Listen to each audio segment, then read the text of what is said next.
In the parenting training and in the landing pages that led to the parenting training, I talked a lot about childhood behaviors, a variety of them, that can be distracting and destructive for children and for the people around them, like their siblings, friends, teachers, and, well, notably you.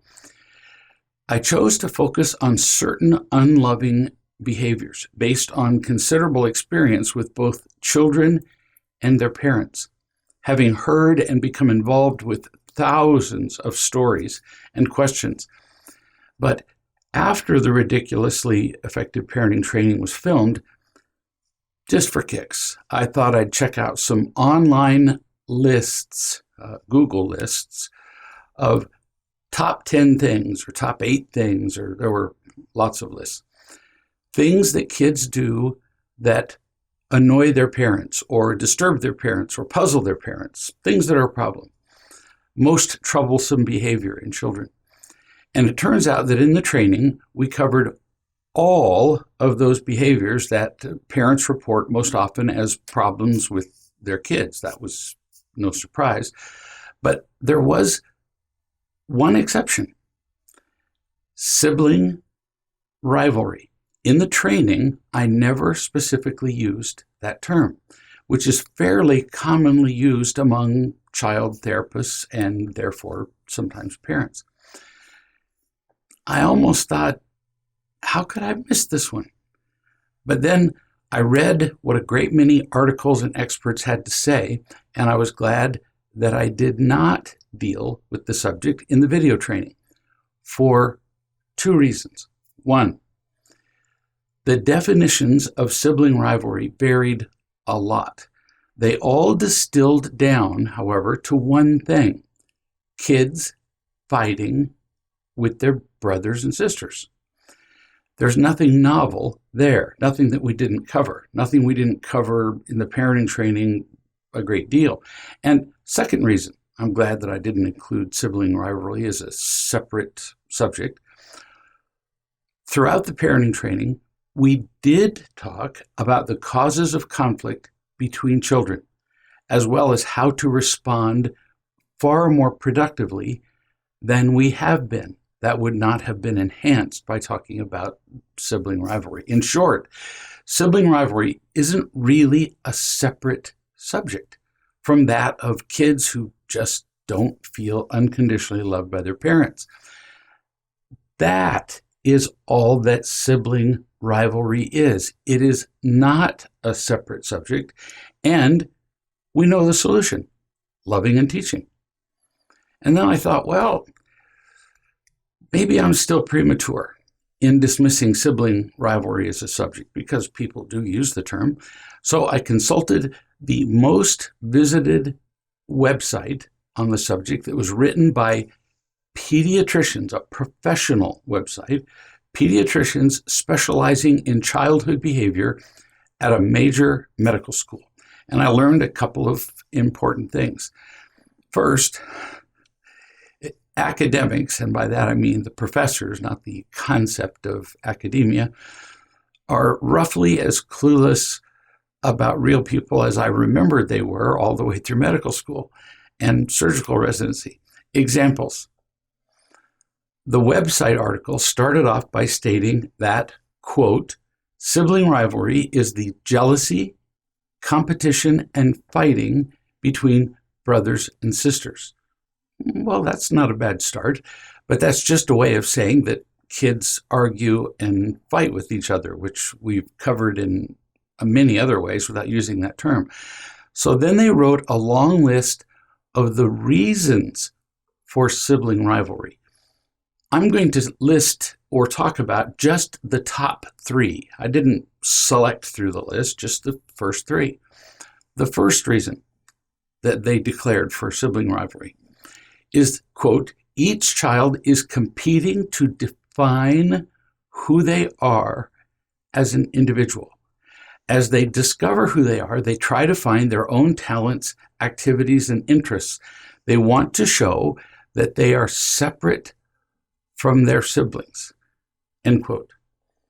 No, that's what's called academic gobbledygook.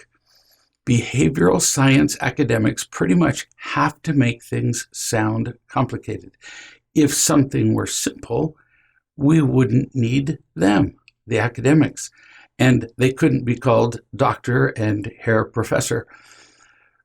Regrettably, I know what I'm talking about here, having been in that academic environment. The simpler truth, simpler and easier to understand and truer, if truth can be truer, is that no child gets up in the morning with a motivation to show that they're separate from their siblings, as claimed by the professors.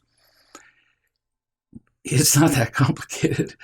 Kids have already figured all that out from the fact that they, wear different clothes and inhabit different bodies, that they move their arm and they don't move their brother's arm. They have different names and they put different forks in their mouths. So they're not trying to figure out that they're different from their siblings. Kids are clever enough to figure out that they're different, and they don't need a competition to discover that. Second reason on the webpage for sibling rivalry. Quote, children feel that they're getting unequal amounts of your attention, discipline, and responsiveness. I'm going to deal with the middle one just for fun, and then we'll get to the other two. I've never met a child, ever, who sat around complaining about insufficient discipline compared to a sibling. There might be such a child somewhere. I've just never met one. Now, kids do complain with words and with their behavior that they don't get enough attention and responsiveness. But comparing the attention that they get is a ruse. Comparing it to their siblings is a ruse. It's a distraction from the real problem, which is simply getting enough of what they need. The third reason stated on the website for sibling rivalry, quote, children may feel their relationship with their parents is threatened by the arrival of a new baby. Maybe it sounds plausible, but that's not the reason kids fight. They actually don't think words like threatened when a baby is born. They mostly think words like, what is this little rat doing in my house? And when this little rat comes into the house, will I still get enough? Notice I keep repeating that word, enough. Those were the top 3 reasons listed for sibling rivalry, which brings me to the second thing that I noticed from devouring this scholarly article. The word love, the one thing kids need more than anything else, wasn't found anywhere in the top 3 reasons, nor was it found in the entire remainder of the list of like 15 more reasons for sibling rivalry.